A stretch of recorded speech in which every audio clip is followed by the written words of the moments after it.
President Westphal, Mr. Queen, Mr. Fong, distinguished guests, ladies and gentlemen, a very good morning to you.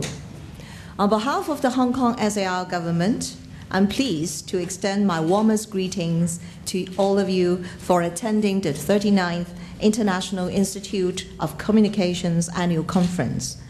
This is the first time this prestigious international event has taken place in Hong Kong.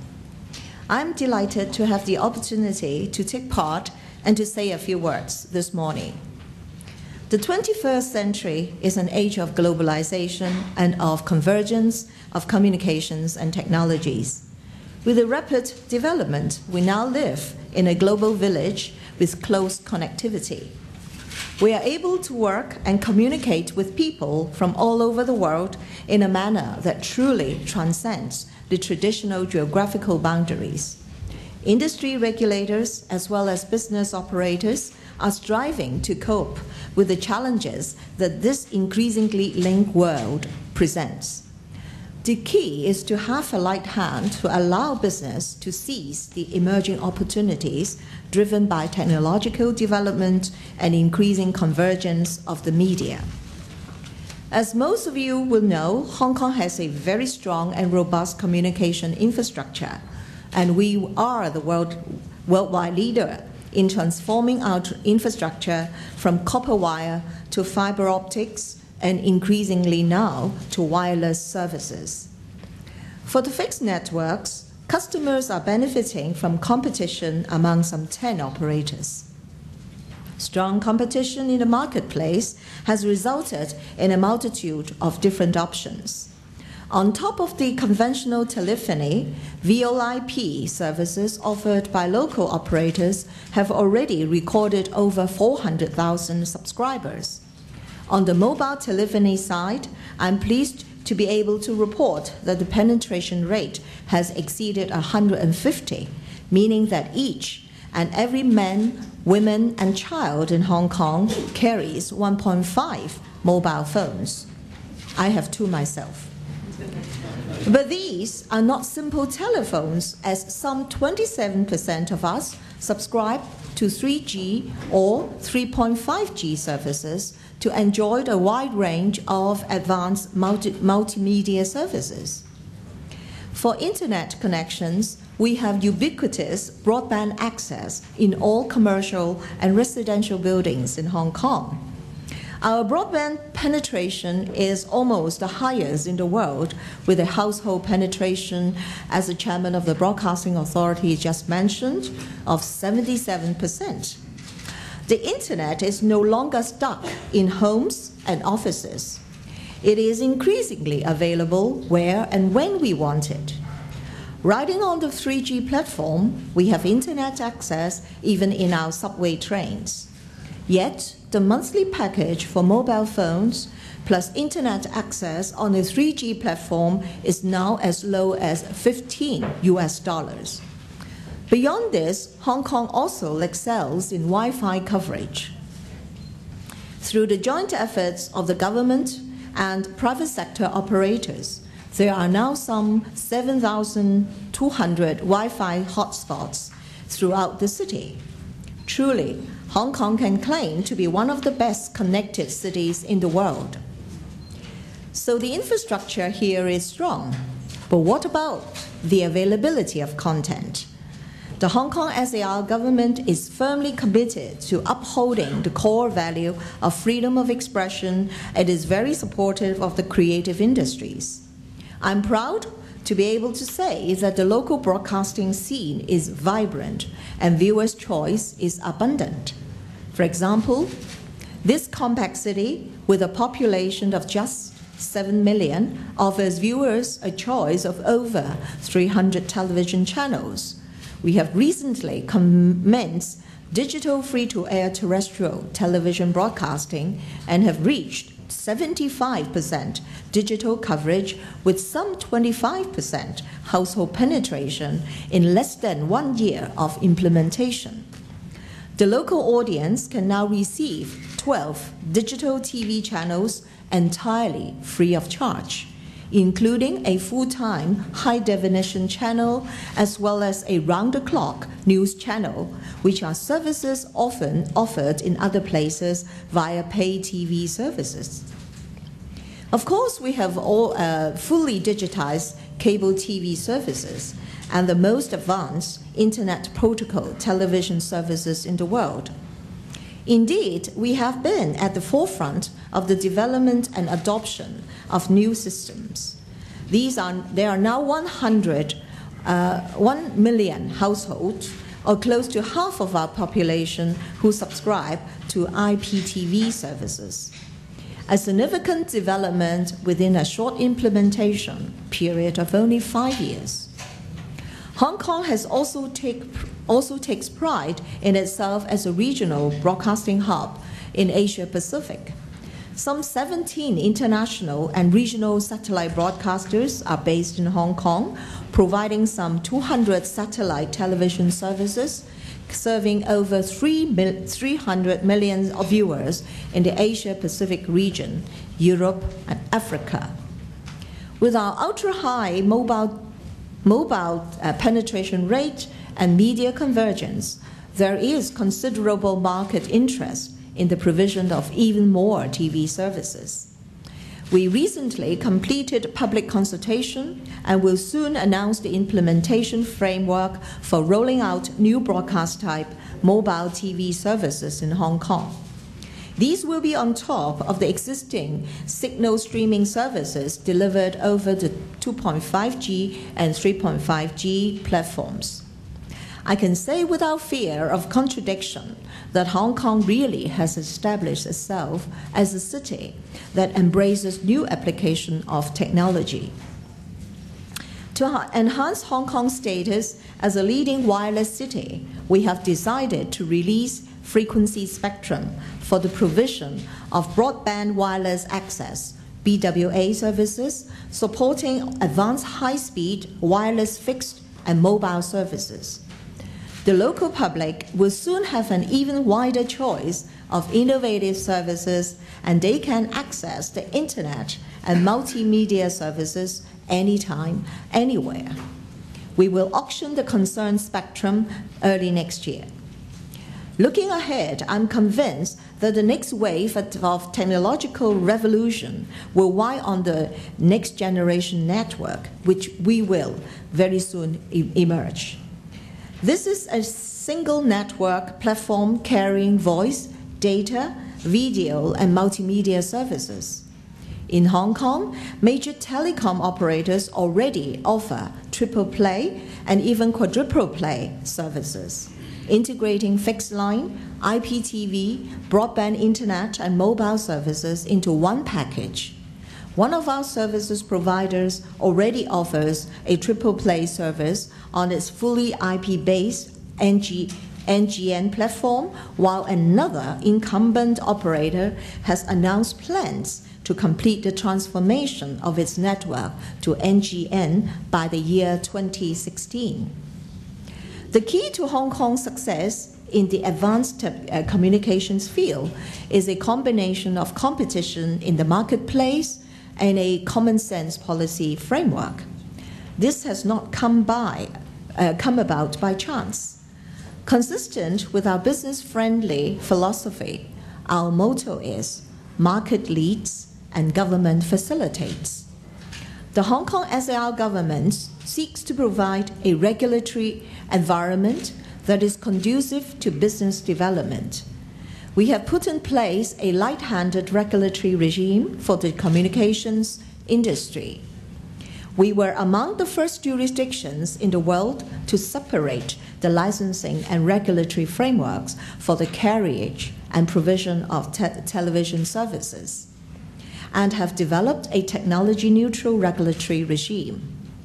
We do not have foreign investment limits or restrictions on business models, nor do we pre-censor broadcast content.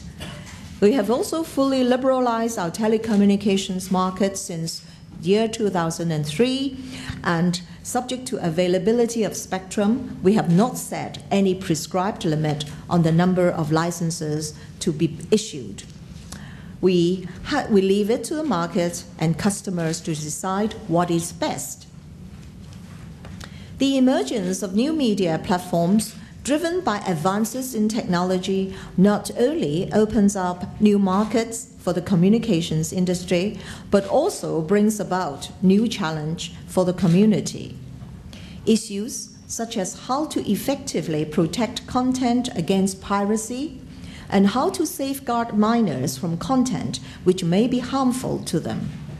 We are engaging the public in consultation over these two issues: how to strengthen copyright protection in the digital environment and how we might improve our current framework for the control of obscene and indecent articles in the light of social development, technological advancement, and prevalence of new media, including the internet.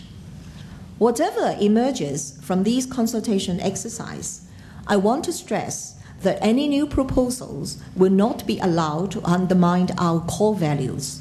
We will continue to protect the free flow of information and freedom of expression, which we treasure here in Hong Kong.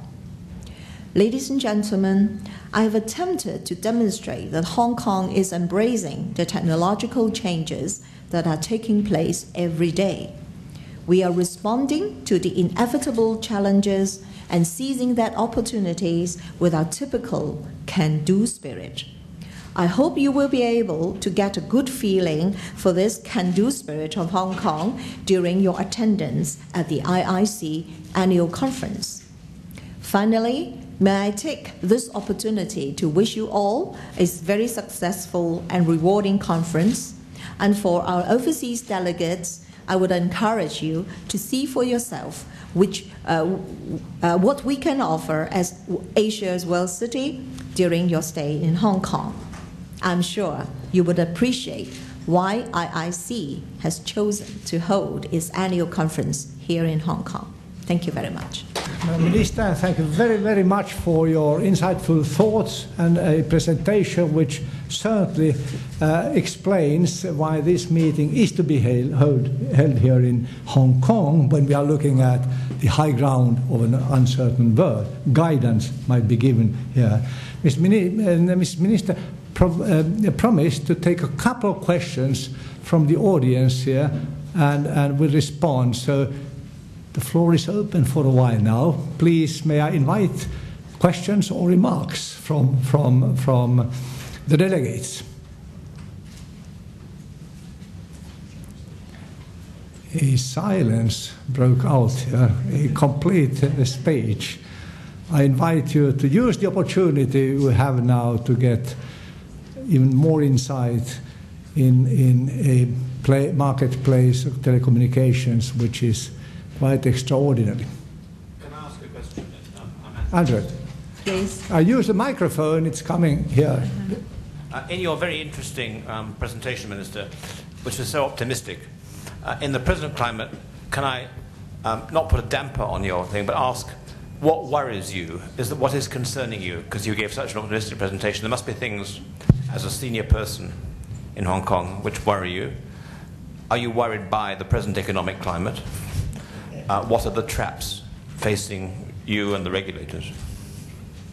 Well, firstly, I think the financial turmoil is hurting the world as a whole, and of course, Hong Kong is not exempt.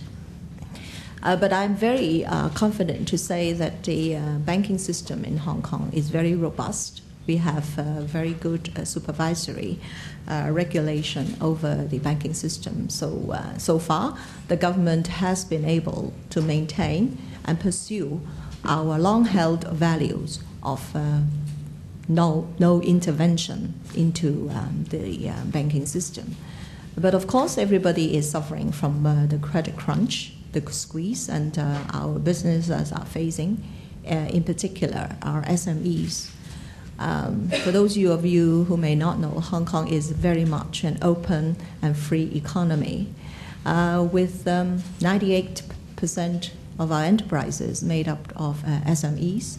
So the government is trying very hard to understand the problems currently faced by SMEs. So to answer your first part of the question, I'm doing all I can at the moment to facilitate, to help our SMEs to ride the storm.